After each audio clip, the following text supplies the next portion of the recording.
L'École nationale supérieure d'architecture de Paris-Belleville est une des 6 écoles d'architecture de la région Île-de-France et une des 20 écoles en France sous la tutelle du ministère de la Culture. Alors, ce qui caractérise le projet pédagogique de l'école initié par Bernard Huette, c'est effectivement la place importante de la recherche dans le projet de l'école. Un projet pédagogique qui se fonde sur l'acquisition des fondamentaux en premier cycle, et notamment l'organisation de la première année de licence est assez particulière puisque l'ensemble de la promotion est ensemble avec un collectif d'enseignants, donc il n'y a pas de groupe ou de division, et quasiment tous les enseignements qui sont délivrés en première année sont obligatoires. Il y a une sorte d'idée qu'on doit acquérir un certain nombre de savoirs fondamentaux dès le départ des études, et ensuite la licence se déroule de façon assez progressive avec une plus grande autonomie des étudiants au fur et à mesure du cursus, et c'est le cas en master où les étudiants ont le choix entre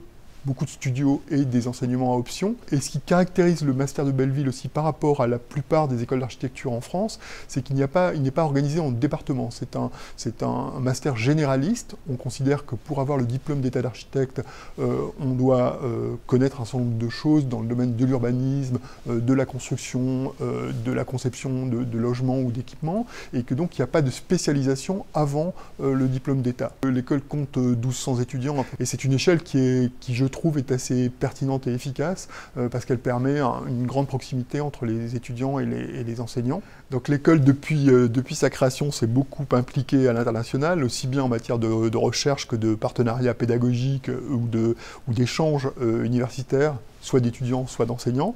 Et c'est, je pense, un des points forts de Paris-Belleville, cette ouverture à l'étranger, qui à la fois nous permet d'accueillir beaucoup d'étudiants étrangers, ce qui est aussi une vraie richesse pour nous, et aussi de proposer à nos étudiants de passer 1 à 2 semestres à l'étranger. Ça, c'est la mobilité, mais au-delà de la mobilité, nous avons aussi des coopérations pédagogiques plus approfondies avec un certain nombre d'universités. Je pense à un accord qu'on a très ancien avec une université coréenne et une université japonaise, et qui permet chaque année d'aller dans un des pays avec chaque fois des étudiants des 3 nationalités, des enseignants des 3 nationalités. Et ce partage pédagogique est, je pense, particulièrement enrichissant. En réalité, les écoles d'architecture, depuis leur création, depuis une 50aine d'années, se sont rapprochées des normes de l'enseignement supérieur et des universités.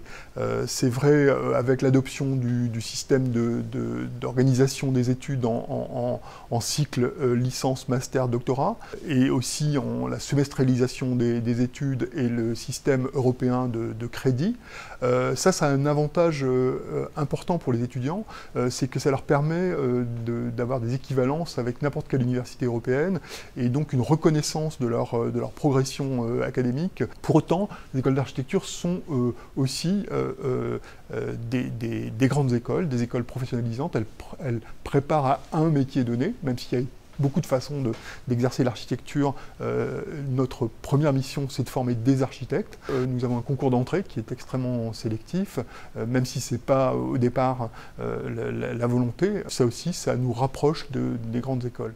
Enfin, la plupart des enseignants du projet architectural sont des architectes qui travaillent par ailleurs, ce qui, à mon avis, est un point fort de nos enseignements. L'idée, c'est véritablement, en effet, de proposer un enseignement qui est en phase complète avec les exigences de l'architecture d'aujourd'hui, de la ville d'aujourd'hui, de la ville de demain même, de ces territoires, de ces paysages, et effectivement sur des questions absolument centrales aujourd'hui pour les architectes, qui sont la transition écologique, quelle ville demain on souhaite bâtir, la transition numérique, même si aujourd'hui, bien sûr, on apprend toutes les techniques numériques à nos étudiants, on a gardé un lien fort avec le dessin à la main. C'est pour nous un point qui est important, parce qu'on considère que la représentation avec le dessin manuel, avec le dessin, est une façon d'appréhender le projet, même de le concevoir et de l'expliquer aussi, qui est très importante pour les architectes.